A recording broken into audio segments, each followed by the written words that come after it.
हर धर्म का एक समाज होता है। वह समाज मुख्यतः कैसा है यह दिखाई पड़ता है। उस समाज को उसके लोकाचार, उसके साहित्य में आप देख सकते हैं। अपवाद कहीं भी होते हैं, किंतु उसकी मूल वृत्ति को उसकी धार्मिक संकल्पनाओं, जीव जगत को देखने समझने की दृष्टि से जाना जा सकता है। सनातनी समाज का साहित्य उसकी धर्म दृष्टि से निर्दिष्ट है। सनातन का मूलाधार जीवन है। वह जीवन को सर्वोपरि रखता है। वह मनुष्य और मनुष्येतर प्राणियों, धरती, आकाश, जल, वायु, अग्नि, पर्वत, वन सब पर लगभग समान रूप से केंद्रित है। वैदिक काव्यों का एक बहुत बड़ा हिस्सा भूमा, आकाश, जल, अग्नि, वन आदि को समर्पित है। रामायण की रचना कैसे प्रारंभ हुई यह हम सभी जानते हैं। क्रौंच पक्षी की वेदना से वाल्मीकि द्रवित हो उठे। संस्कृत काव्य में भी जीव जगत का भरपूर वर्णन है। आप छोटे छोटे उदाहरणों से इस सत्य की पड़ताल कर सकते हैं। राम जटायु को पितृवत मानते हैं, कपि को भ्राता कहते हैं, कदम्ब वृक्षों से लिपट कर रोते हैं। आज से 1500 वर्ष पूर्व मेघ से अपनी प्रेमिका तक संदेश पहुंचाने का काव्य भी भारत में ही रचा गया। 1500 वर्ष पहले किस सभ्यता में मेघदूतम जैसा काव्य लिखा गया, क्या आप बता सकते हैं? यह साहित्यिक संस्कृति एक नैरंतर्य में चलती रही।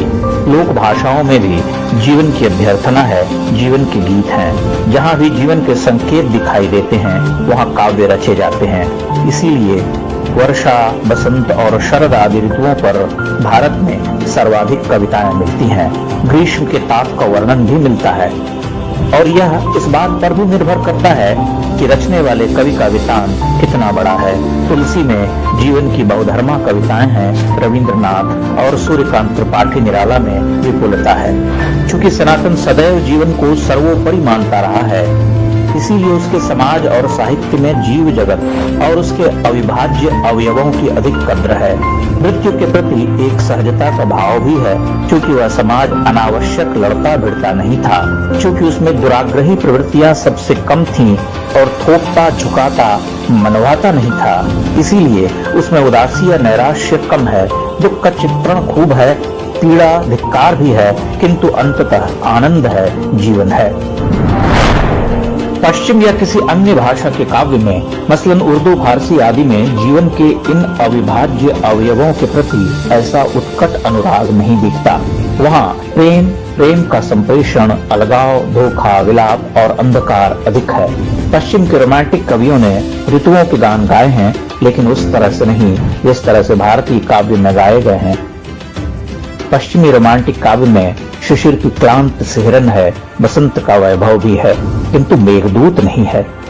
इसे आप बहुत सरलता से समझ सकते हैं कि ज्यों-ज्यों हिंदी कविता अधिक सेक्युलर होती गई, वह मूल संस्कारों से उखड़ती चली गई।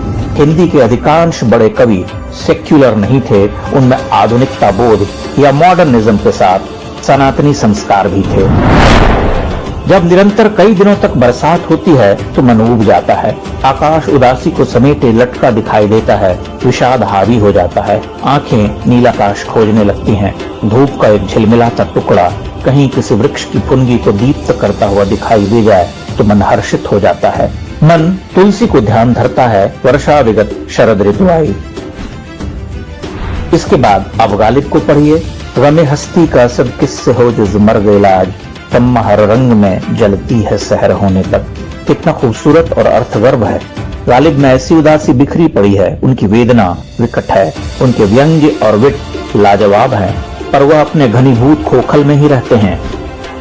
उर्दू कविता में यदा कदा चांदनी गाती है, सूरज कभी शोला सा उठता है, लेकिन वह नदी, पहाड़, वन, वर्षा, खेत, धूप पर निसार नहीं होता। वह उनमें डूबता नहीं, उनके साथ बह नहीं पाता।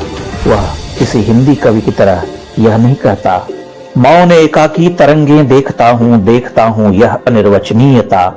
सोचता हूँ क्या कभी मैं पा सकूंगा इस तरह इतना तरंगी और निर्मल।